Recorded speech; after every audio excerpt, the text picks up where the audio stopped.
This is the moment that Gemma Mitchell knew her time was up. All right, Gemma, at this moment, I'm arresting you on suspicion of murder. Weeks before, she had killed and then decapitated her so-called friend.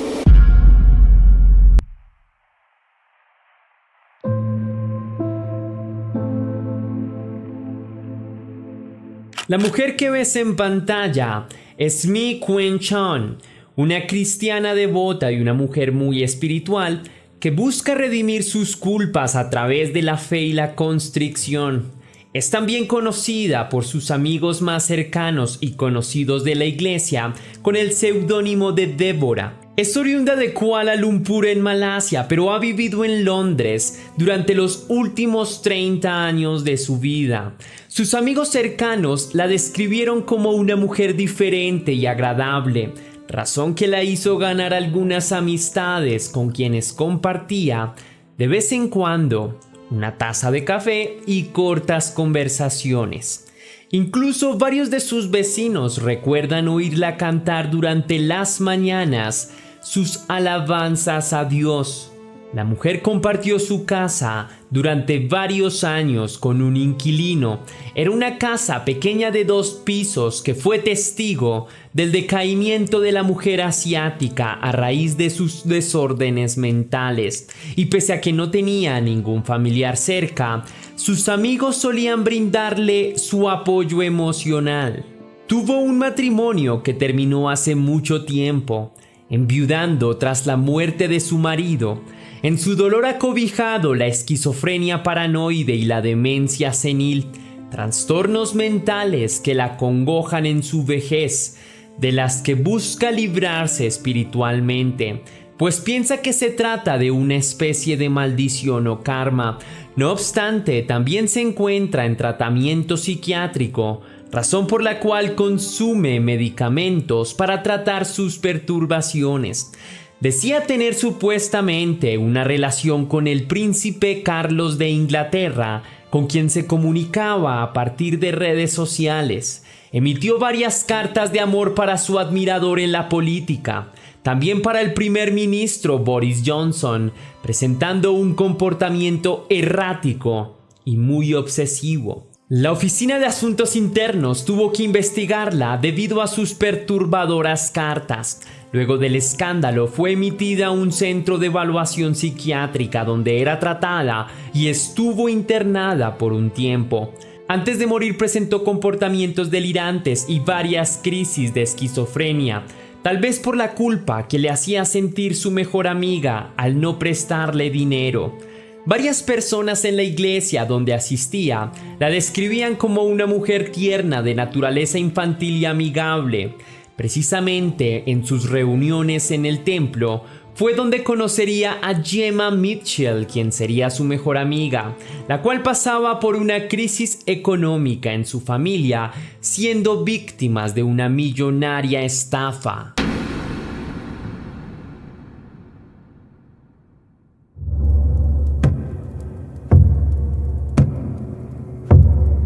Gemma Mitchell nació el 22 de julio de 1984 en Australia, donde creció y vivió sus años de infancia.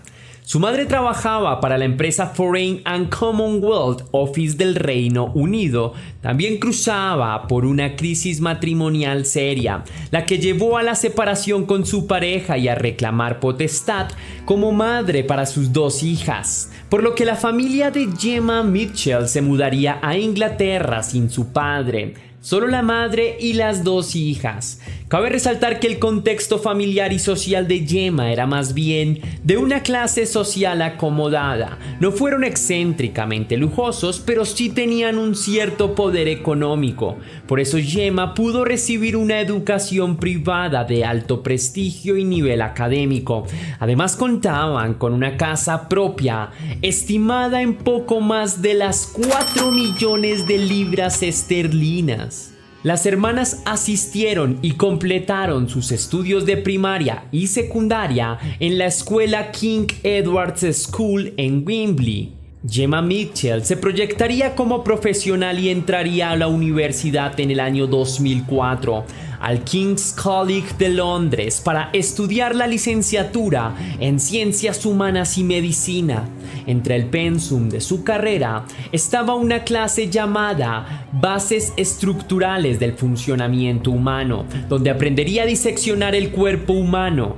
Otra de las clases importantes que veía en la universidad era la de anatomía experimental, donde mostró gran virtuosismo y habilidad, siendo bastante diestra en ambas clases. Fue galardonada con el premio Hamilton a la excelencia anatómica, por lo que se graduó con honores de la universidad. Después de especializarse como osteópata en la Escuela Británica de Osteopatía, regresó a Australia con su padre, donde trabajó durante un tiempo en su profesión. La doctora volvería a Inglaterra en el año 2015, pero conservó su domicilio en Australia para visitar espontáneamente a su padre y recorrer su país natal.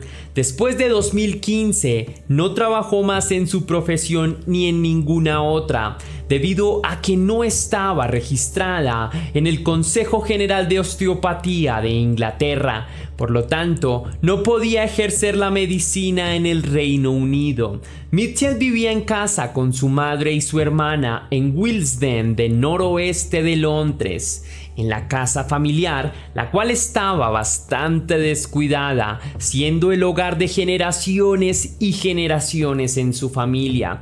Gemma Mitchell desarrolló una relación complicada con su hermana. La convivencia se había vuelto intensa y conflictiva debido a un problema de tipo íntimo con su cuñado, lo que trajo un problema de celos hasta de un presunto abuso íntimo, lo cual se llevó a una comisaría de familia en 2016. Agentes policíacos tuvieron que intervenir en el caso. Años más tarde, Gemma Mitchell se entregó en devoción a la iglesia cristiana, frecuentando ceremonias y asistiendo a los cultos dominicales. Fue allí donde conocería a Mi Kuen Chong, o Débora como era conocida por sus amigos, una mujer de más de 60 años con problemas cognitivos serios, pero al mismo tiempo una personalidad dulce e infantil. Juntas se harían buenas amigas desde aquel agosto de 2020.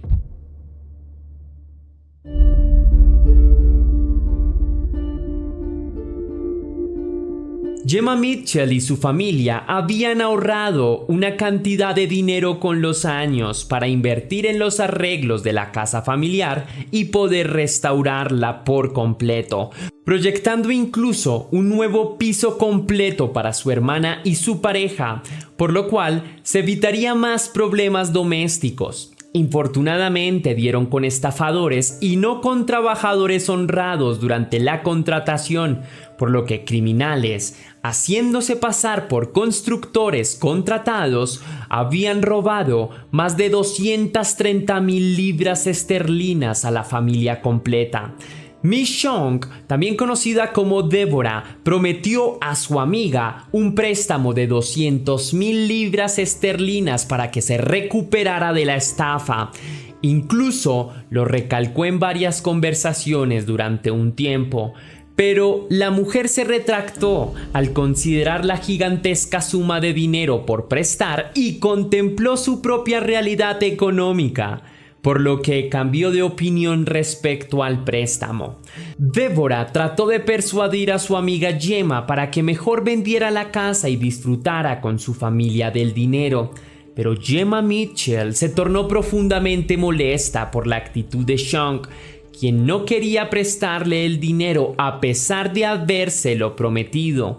El 11 de junio de 2021, Gemma Mitchell, con profundo resentimiento y sin considerar la condición mental de su amiga, se cargó de odio contra ella y decidió visitar a Mi Kuen Chong en Wembley, al norte de la ciudad. Como se le vio en estas cámaras de seguridad que grabaron a Gemma dirigirse hacia la vivienda de su amiga, curiosamente consigo lleva una maleta grande que puede desplazar sin ningún esfuerzo. Una vez entró al domicilio de su amiga discapacitada, la agredió fuertemente hasta romper su cráneo para asesinarla. Luego introdujo dentro de una maleta el cuerpo de la mujer mayor, rompiendo 2 de sus costillas en su brusquedad. Gemma Mitchell también robó documentos y objetos de valor pertenecientes a Mi Kuen Chong. Intentó además falsificar un testamento con la firma de Mi Kuen Chong, dejando 700,000 libras esterlinas y todas sus propiedades de valor, supuestamente a Gemma Mitchell, su única amiga.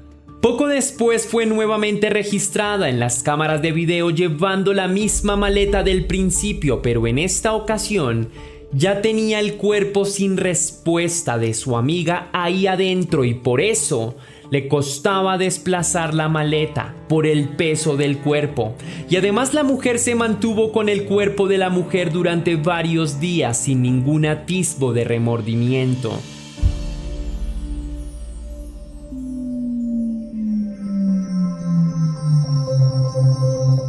Chong fue reportada como mujer desaparecida por su inquilino luego de unos días de ausencia, quien llamó a las autoridades policíacas para empezar la investigación.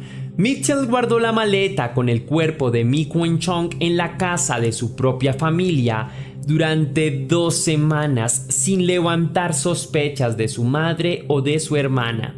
Luego rentaría un auto para llevar el cuerpo de su difunta amiga y abandonarlo en alguna parte del bosque, a unos 300 kilómetros de su hogar.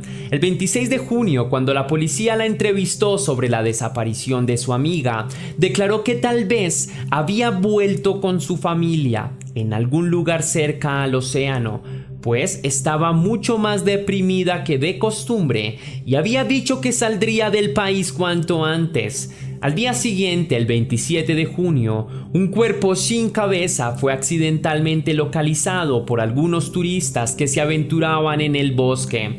Se acordonó el área y 4 días después, a 10 metros de donde fue hallado el cuerpo sin respuesta de la mujer, inicialmente encontraron su cabeza desprendida.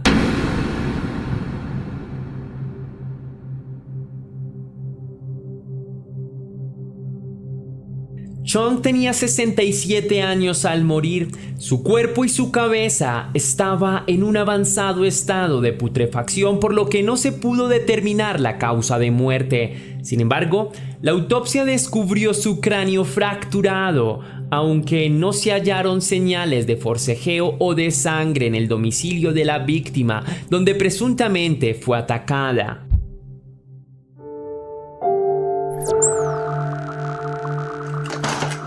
This is the moment that Gemma Mitchell knew her time was up.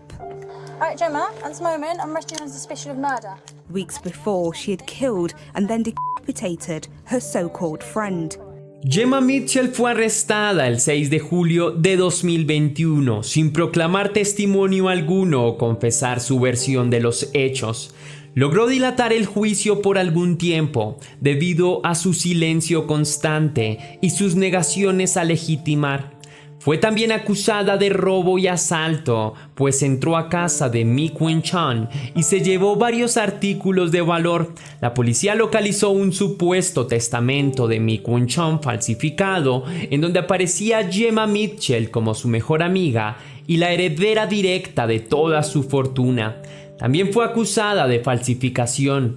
Mitchell se negó a presentar una defensa para sí misma. Se le asignó un abogado quien subrayó que no existía evidencia tácita para condenar a su cliente, a pesar de que había implícito en su crimen un trastorno de la sevicia, ya que a la víctima le habían extraído la cabeza. El jurado decidió el 27 de octubre que Mitchell era culpable de asesinato en primer grado. Las palabras del juez citaron lo siguiente: "No has mostrado absolutamente ningún remordimiento y parece que niegas por completo lo que hiciste con tu silencio, a pesar de lo que, a mi juicio, equivalía a pruebas abrumadoras contra ti. La enormidad de tu crimen es profundamente impactante, aún más dada tu aparente devoción religiosa y el hecho de que Deborah Shunk era una buena amiga tuya y te había mostrado una gran amabilidad". The only sentence which the court can impose for murder is one of life imprisonment. Después de investigar este caso, siento que no todos comparten la misma fortuna en la vida. No todos nacen con los privilegios de la comodidad o el dinero. No es común tener los objetos materiales que deseamos. Es más, la mayoría de veces debemos esforzarnos con horas de trabajo para ahorrar y después comprar lo que queremos. Esa desigualdad del destino que te pone en camas de oro o en cunas en pesebres que no decidimos al nacer, como tampoco nosotros decidimos a nuestra familia. Pero eso no debe ser razón para despertar envidias malsanas hacia los demás, a menos que la manera de obtener sus fortunas haya sido a costa de los demás con crímenes o con abuso hacia otras personas. Ese espíritu de la ambición que presume tener porque ha explotado a los demás, esa avaricia congénita de ser más astuto y tramposo que los otros, que destruye a fin de cuentas al ser humano y lo vuelve sencillamente un maniquí superficial sucumbiendo a la locura y al desprecio, incluso llevándolo a su nivel más despreciable como un asesinato, como en el caso que acabamos de ver. La ambición del dinero no es un proyecto, es más bien una enfermedad que merece ser analizada a tiempo.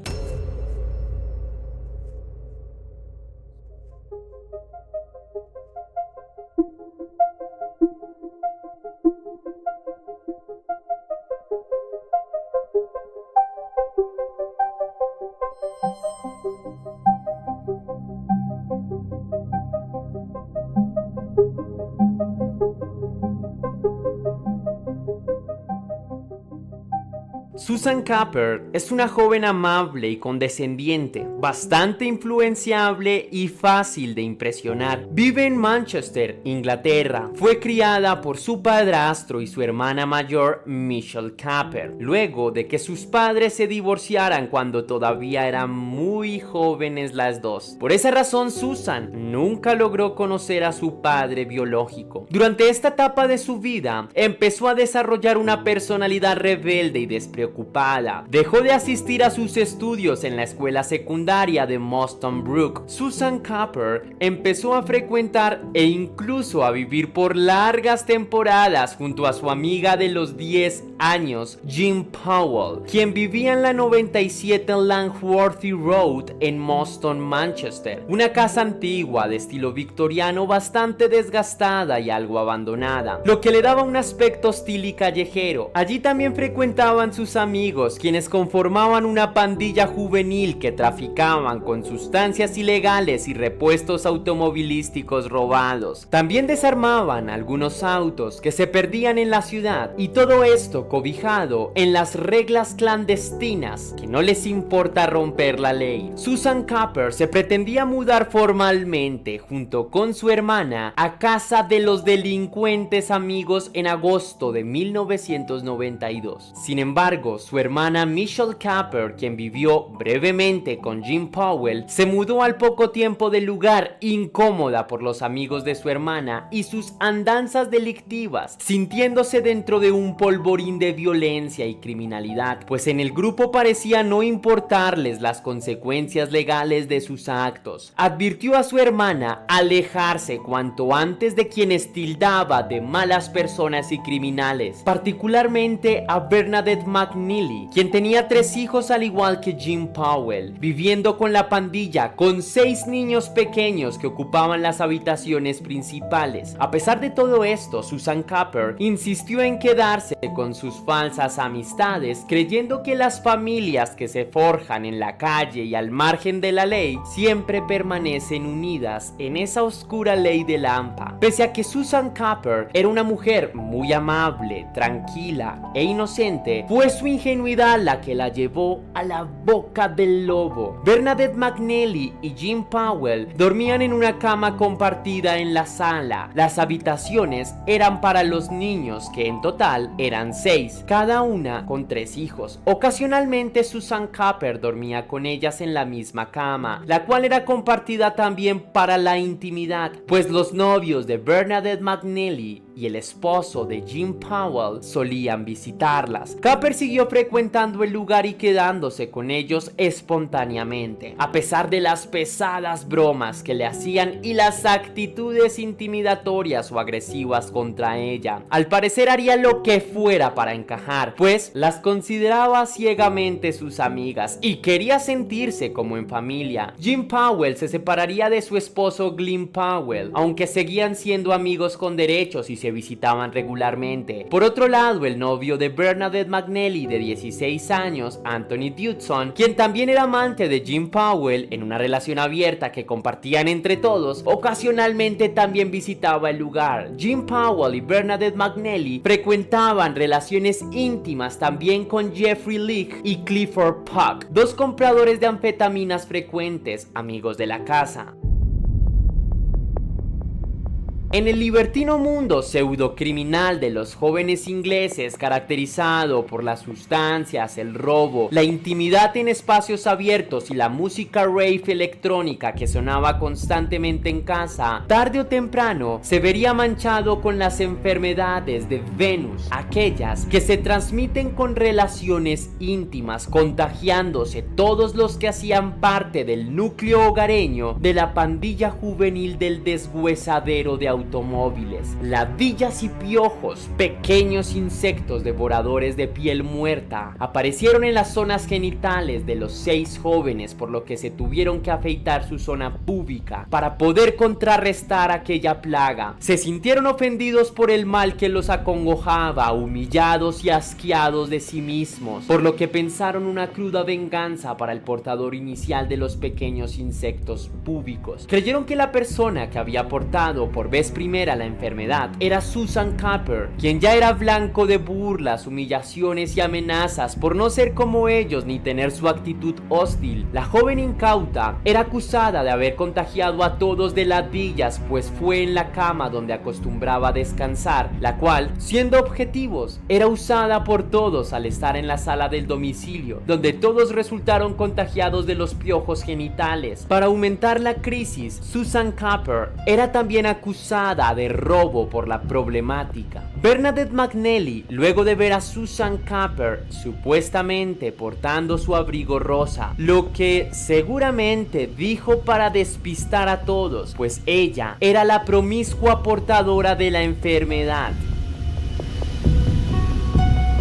El 7 de diciembre de 1992, Susan Capper fue persuadida para ir a la casa de Jim Powell, como de costumbre, pero allí estaba siendo esperada para ser emboscada y capturada por sus falsos amigos, quienes, ofendidos con ella, pretendían vengarse. Glenn Powell y Anthony Dudson, amantes de Jim y Bernadette, sostuvieron con fuerza a Susan Capper después de entrar al domicilio. Luego la amordazaron y ataron con con fuerza. Después de eso, con la ayuda de una máquina cortadora, decidieron rapar todo su cabello con el fin de hacerla sentir humillada e impotente. Le cortaron el pelo de su cabeza y también de sus cejas, mientras la joven no paraba de suplicar que se detuvieran. Después, una bolsa plástica fue puesta en su cabeza, envolviéndola mientras era castigada con varios golpes, como si se tratara de un saco de boxeo vivo. Fue azotada con correas y palos, recibió puñetazos y patadas en su cabeza. Finalmente, se le obligó a afeitarse el vello púbico delante de todos, como un castigo simbólico por haber contagiado a todos con las ladillas. Susan no paraba de suplicar que se detuvieran. Se la pasaba en su cabeza una y otra vez las veces que decidió estar con la pandilla en lugar de haberse retirado a tiempo, como se lo aconsejó su hermana aquella vez. Sus agresores, no contentos con el castigo, encierran a la pobre Susan al final de la jornada dentro de un armario, donde permanece cautiva toda la noche sin agua y mucho menos sin comida. A la mañana siguiente, Susan fue trasladada a otra zona de la casa más reservada debido a que su llanto podría perturbar a los niños de Jim Powell y Bernadette McNally. En el cuarto que usaron como reclusión, fue atada con los cables para la luz, con las piernas abiertas boca abajo en una cama sucia. Allí permanecería durante las siguientes semanas, sometida a violencia y todo tipo de vejaciones, siendo tratada como un objeto, simplemente como una herramienta para desahogar el estrés, la rabia y la frustración de sus tóxicos amigos cuando estaban de mala suerte o con pésima actitud. Allí la torturaban a golpes, quemaban su cuerpo con cigarrillos y ponían música rave electrónica a todo volumen, en particular un tema popular que empieza con la voz de Chucky, el muñeco diabólico del cine, quien insistentemente repite la frase: "Hola, soy Chucky, ¿quieres jugar conmigo?", como si se tratase de una auténtica película de terror. Susan Capper estaba recostada luego de los días entre sus propias heces, con los ojos vendados y el dolor intenso luego de las torturas. Al quinto día deciden darle un violento baño con detergentes industriales concentrados y un rígido cepillo que desprendió retazos de su piel. Le eran inyectadas metanfetaminas todo el tiempo para mantenerla dopada, y Clifford Puck, amante y cliente frecuente de metanfetaminas, usó unos alicates para romper y extraerle 5 dientes a Susan con sevicia. Mientras se reía como un desquiciado, los guardaría como trofeo, sintiéndose orgulloso de su terrible hazaña.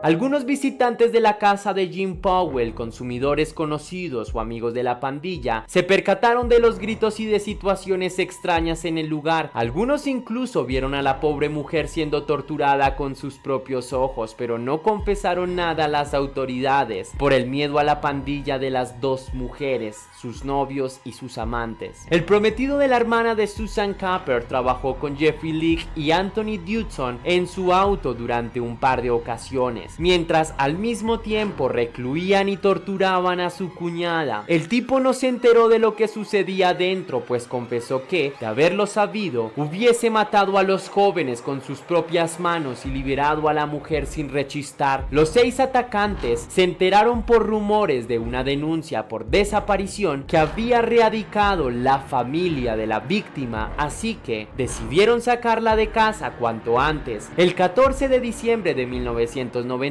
metieron los restos de Susan Capper en el maletero de un auto robado. Luego condujeron 25 kilómetros hasta un carril abandonado en Werner Low, cerca de Romley, a las afueras de Manchester. Bernadette McNally, Jim Powell y Anthony Dudson iban en el auto haciendo bromas y riendo sobre los sucesos macabros y los próximos que harían. Una vez llegaron a un lugar abandonado cerca de la carretera, bañan en gasolina lo que piensan que es solo un cuerpo inerte y le prenden fuego sin la menor muestra de remordimiento. Rápidamente vuelven a su auto y se dirigen a una tienda por la carretera para comprar cervezas y volver a casa, donde son esperados por el resto de la cómplice pandilla. Susan Capper milagrosamente seguía con vida. A pesar de sus heridas y quemaduras, logró luchar por su vida y apagar el fuego y caminar hasta la carretera, donde es encontrada por algunas personas a las 6:10 de la mañana. Luego es llevada en ambulancia hasta el hospital, donde atienden sus heridas con más del 80% de su cuerpo quemado. Algunas de sus extremidades son solo carbón. En el instituto médico, Susan logra dar los nombres de sus agresores, beber un poco de agua y dar la dirección del domicilio de Jim Powell, el deshuesadero de autos que además es epicentro de tráfico de sustancias ilegales. Lamentablemente, después de hablar, entró en un coma profundo y murió el 18 de diciembre de 1992. Su padrastro no pudo reconocerla debido a las heridas, las cuales borraron completamente el semblante de su rostro. Fue reconocida por una huella digital de su mano, la cual aún no estaba carbonizada. Gracias a sus últimas palabras, las autoridades lograron una rápida captura de los agresores para que enfrentaran la ley como ella hubiese querido ver en vida.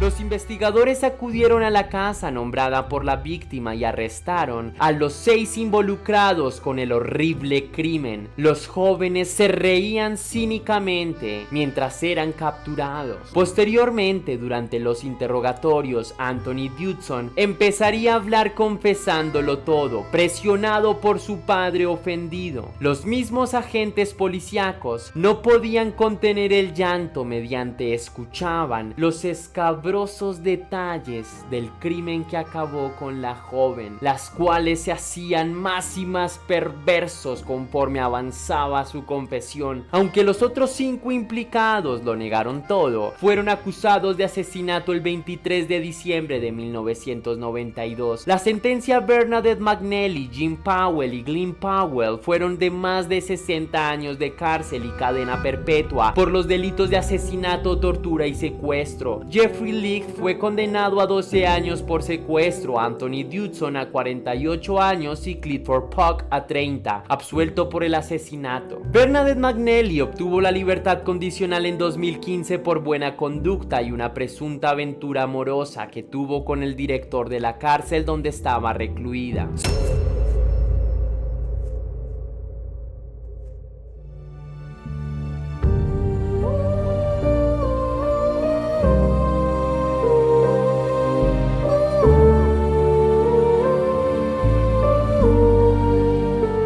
Es una tarde familiar de un fin de semana inglés. La señora Sabrina Quider espera a su segundo marido, Hussein Meduni, quien pronto llegará a casa para llevarla a cenar. La mujer observa con profunda nostalgia un viejo álbum de fotos cuando es sorprendida por Sophie Lyonet, quien fuese la niñera de sus 2 hijos. Sophie Lyonet vive con la familia inglesa desde hace un tiempo, trabaja como cuidadora, asumiendo las responsabilidades domésticas de la casa. La niñera es testigo de una lágrima de nostalgia que se escapaba del rostro de Sabrina Quider, quien luego de ser sorprendida cuenta una historia a Sophie sobre su viejo romance con una estrella de rock famosa, Mark Walton, padre de su hijo mayor. Dice con envidia y rabia que de seguro está revolcándose con meretrices de varios burdeles, siendo el multimillonario magnate y derrochador que es. Fastidiada con solo el recuerdo de su viejo amor frustrado, ve en la pobre Sophie Lyonet el blanco de su rabia, un pararrayos a quien toma por el cabello y lanza contra el sofá con violencia. Sabrina, desesperada, trata de calmarse mientras lanza un extraño grito. Luego arregla su ropa fina y costosa, también la ropa de Sophie, a quien le pide unas falsas disculpas y trata de sobornarla con algunos euros. Luego de un silencio, las luces de un auto invaden la casa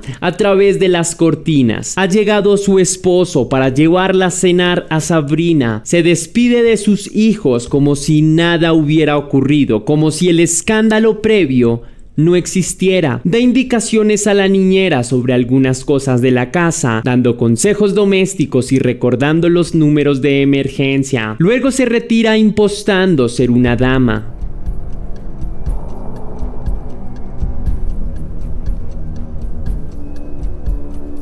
Sophie Lyonet es una joven francesa de 20 años que al terminar sus estudios y no conseguir buenas ofertas laborales, decide viajar para mejorar su inglés e ir a Londres para trabajar como niñera. Es contactada por un programa de niñeras internacional que a su vez la contacta con una familia compatible en Londres, la cual está buscando una traductora francesa. La joven es contratada por un matrimonio de clase alta debido a su bilingüismo y su experiencia con la primera infancia. Su plan es ahorrar el dinero y mejorar su hoja de vida para luego volver a su país natal y emprender con su familia. Sophie nace el 7 de enero de 1996 al noroeste de Francia, procedente de una familia humilde, hija de jardineros franceses y padres divorciados. Ella vivía con su madre en Francia, también con su padrastro, con el que no se la llevaba tan bien. Amaba los caballos, el séptimo arte y los videojuegos y los animales. Sentía un gran compromiso por los niños con quienes se sentía alegre y muy feliz. Quienes la conocían hablaban de un alma altruista, pero tremendamente introvertida y tímida a la hora de relacionarse con personas adultas. Era tildada por ser bastante ingenua. Se graduó en educación infantil de la universidad, pero una oferta de trabajo en Londres atrajo su atención. Al encajar perfectamente en el perfil de una niñera que hablara francés,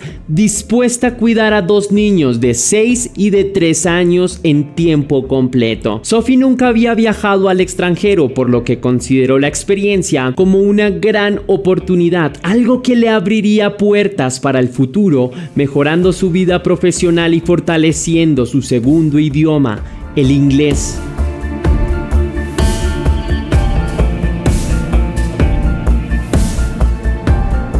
En enero del 2016, Sophie Lyonet llega a Londres pensando en que viviría la experiencia de su vida. La pareja que dijo ser compatible con ella era un matrimonio francés. Sabrina Cuider, de 35 años, madre de 2 niños de 3 y 6 años, maquilladora de celebridades y una mujer ambiciosa, también fue niñera cuando recién llegó a instalarse en Inglaterra. Trabajó en muchas cosas para salir adelante, en la oficina de correos, haciendo muñecos, cocinando crepes, hasta que logró inmiscuirse al mundo de la moda, del que fue creciendo poco a poco hasta ganarse una reputación codeándose con artistas famosos y excéntricas celebridades. Así conocería a su primer esposo, Mark Walton. Sabrina mantuvo una relación con el músico de la banda Boyzone, con quien tuvo un bebé, y se separaron luego de los años. La mujer desarrolló una maniática obsesión con el músico, lo que la llevó a sufrir serios episodios esquizofrénicos. Juró vengarse por la ruptura con el paso del tiempo, volviéndose a casar con el señor Hussein Medouni,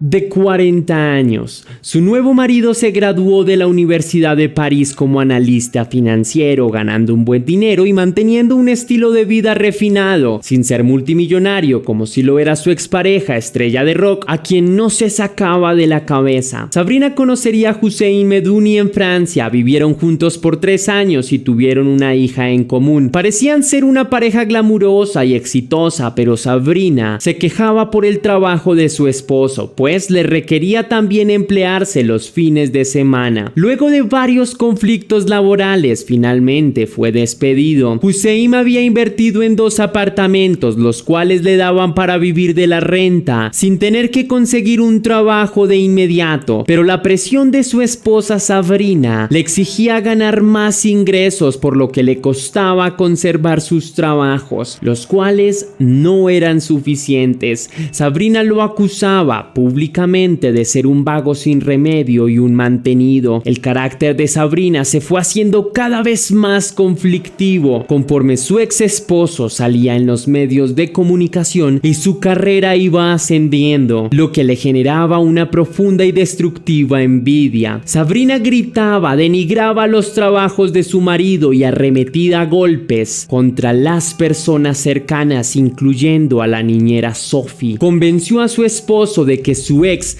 los estaba espiando a pesar de vivir a cientos de kilómetros de ellos. También de que hacía magia negra y abusaba de niños. Denuncias sin fundamentos que las autoridades, luego de investigar, declararon como falsas.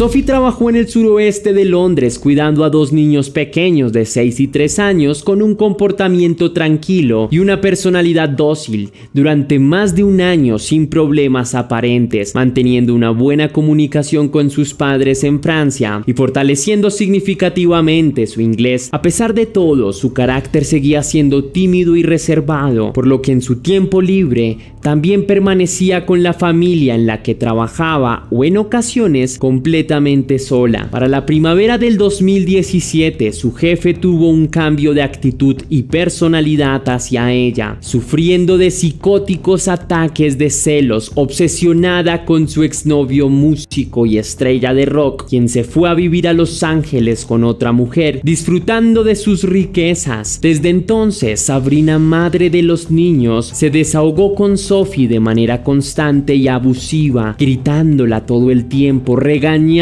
por no preparar bien sus alimentos o cualquier otro tipo de minucias. Las agresiones fueron incrementando hasta llegar de los gritos a los bofetones, tirones de pelo, escándalos y acusaciones de robo. Luego llegaron los castigos, siendo obligada a dejar de comer, a encerrarse por horas en su habitación siendo golpeada y humillada. Las fotografías durante la época la muestran terriblemente delgada, casi hasta los huesos. Sabrina dejó de pagarle, le quitó el tiempo libre y ejerció un control absoluto sobre ella, haciéndola su esclava, diciéndole qué podía y qué no podía hacer con su vida. Le confiscó también su pasaporte y su teléfono para que no pudiera pedir ayuda ni acceder a redes sociales. El carácter introvertido de la niñera jugó en contra del destino. En una postal a su padre en julio del 2017 informó querer volver a Francia por las tensiones en la casa, pero luego dejó de comunicarse en lo que asumieron era otro momento de aislamiento voluntario común en las personas temerosas. Fue sorprendida llorando varias veces por los vecinos del sector,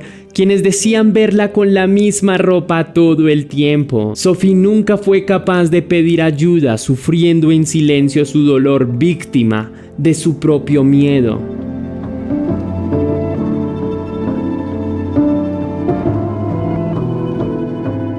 La tarde del miércoles 20 de septiembre del 2017, vecinos se alarmaron por el olor extraño y el humo que salía de la casa de Hussein y Sabrina. No era una barbacoa común, era un profundo hedor que se impregnaba en las casas, por lo que nadie creyó al señor Hussein cuando declaró que estaba asando un pollo y un cordero. Los vecinos, perturbados por la actitud de la rara pareja, decidieron llamar a los bomberos al lugar. Los bomberos entraron al domicilio y extinguieron el fuego. Luego analizaron los restos entre el pollo y el cordero, sorprendidos de encontrar dedos, una nariz y unos lentes de plástico derretido. De haber esperado una hora más, toda la evidencia del crimen se hubiera desaparecido en una montaña de cenizas, sin rastro.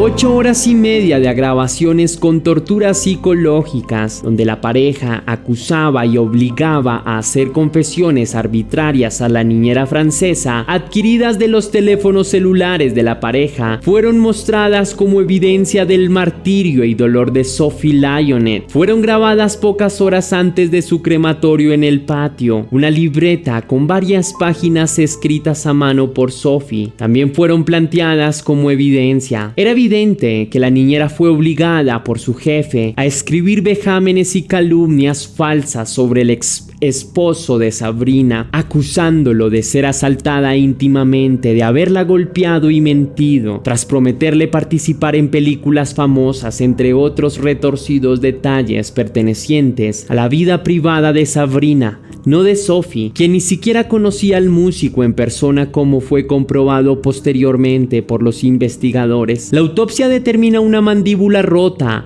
el esternón partido, varias costillas fracturadas, pero no una causa de muerte exacta, suponiéndola a una asfixia por agua, pues fue ahogada en la bañera antes de ser quemada. Los asesinos nunca mostraron compasión en el juicio. Sabrina Quider fue diagnosticada con un desorden de la personalidad y un diagnóstico severo de depresión, pero sus delirios no la eximirían de la culpa, pues sabía diferenciar perfectamente el bien del mal. Un testigo sorpresa ayudó con la investigación. Este vio a la pareja en el baño antes de asesinar a Sophie Lyonet. Un testigo sorpresa que estaba en casa cuando todo ocurrió, a pesar de solo tener 6 años. El 24 de mayo del 2018, la pareja fue sentenciada a cadena perpetua con un mínimo de 30 años, ya que era evidente que Sophie era una mujer inocente e incauta, amable, gentil y de buen carácter, de quien ambos torturaron y mataron, prolongando su sufrimiento sin piedad. Los padres de Sophie Lyonet se enteraron de la macabra noticia tiempo después, pues habían perdido la comunicación con su hija desde la última postal. Si conoces más información sobre este caso, no olvides ayudarme a completarlos escribiendo allí abajo en la caja de comentarios para darnos a todos más información. Tampoco olvides la pregunta del día de hoy: ¿consideras que el carácter y la fuerza